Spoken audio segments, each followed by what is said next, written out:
So today's story is about second chances and redemption. So, played this guitar in the intro. This is actually a mid-70s J45 Deluxe.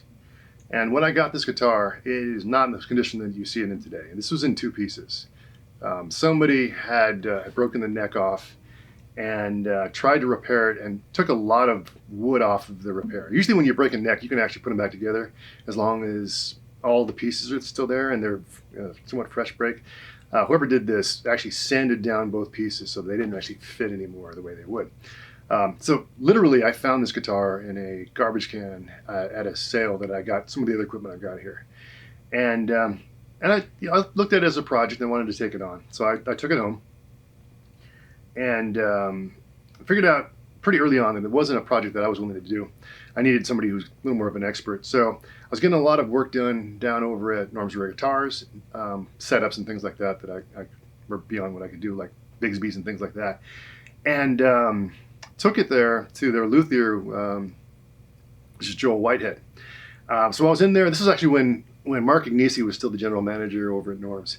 So I brought it in there, and Mark and Joel looked at it and basically said it was, look, you got a Steinberger acoustic. You got a headless acoustic guitar. And they weren't really wrong because, I looked at the value of this thing. The value of one of these in this condition is not that high. And the cost to repair it was probably going to be about break even. So really as an investment, it wasn't a great idea. But I walked out of there undeterred, mainly because of one thing. If you look at the guitar, you look at all the dings and all the mileage that have been put on this thing. There's a huge amount of pick wear here. This thing was played and loved at some point, and to be played and loved and rode that hard, it had to sound good at some point. So in my mind, this was a guitar that needed a second chance. It needed to play again, and I was confident that whatever sound came out of it afterwards was going to be good. So I was able to locate a luthier who was willing to take on the project. Luthier was, she used to work for West LA Music. She's actually on the Stu Mac YouTube channel. I'll show a little clip and I'll give you a link to where she's at. She actually was Chelsea Clark was her name. She actually ended up closing up her business and then working for the Fender Custom Shop. I think she's over at Gretsch. And there's a little clip I can show of her working over at Gretsch and doing a custom guitar for, I think, Winter NAMM, the one that ended up getting canceled by COVID. So one of the last repairs she did before she went over to work for Fender and Gretsch was this guitar. So what she did is she took the two pieces and joined them together in the right orientation and used carbon fiber to reinforce the neck where all the wood was taken away. Did a little bit of work kind of darkening that so we could, you could kind of hide the scarp joint and the carbon fiber that's in here. But she was able to go and resurrect this thing and make it sound as good as you heard it on the intro, which, yeah, amazing job. She's a great luthier. One of the few female luthiers in the industry, which is also a really cool thing. So I got it repaired, came back, I've been playing it ever since, and this is actually my #1 acoustic.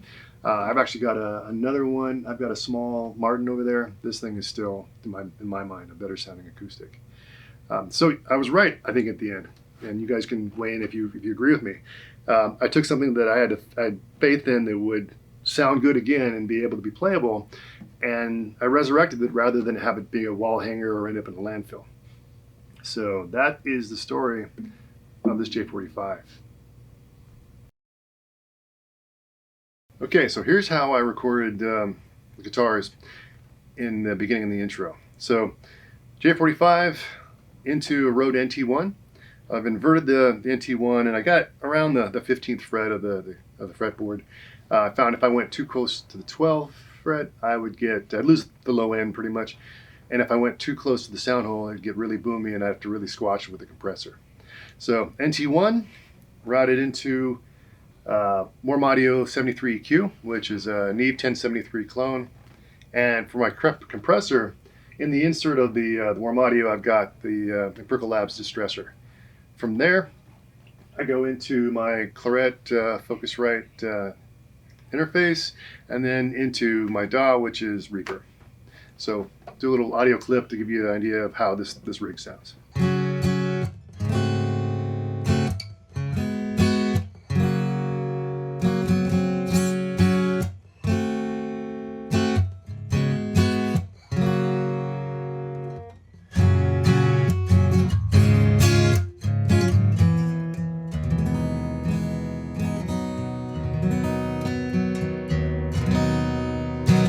Something like that.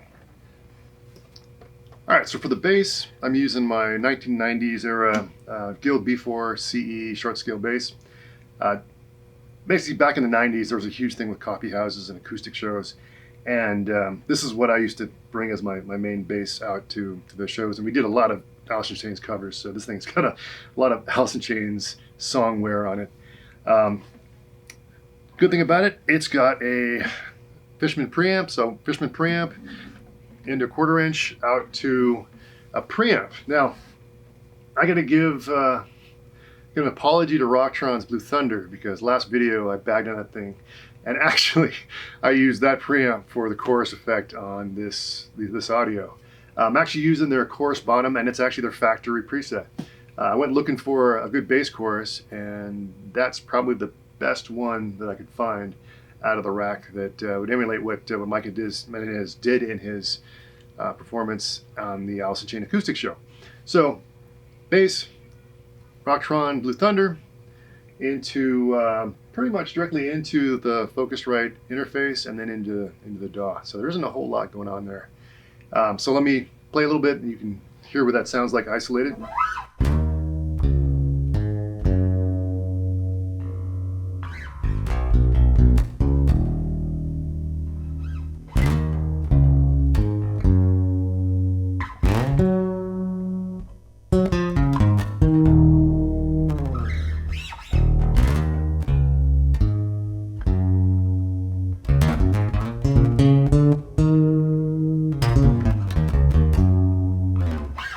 So that's the bass sound. Oh, one thing that's kind of cool.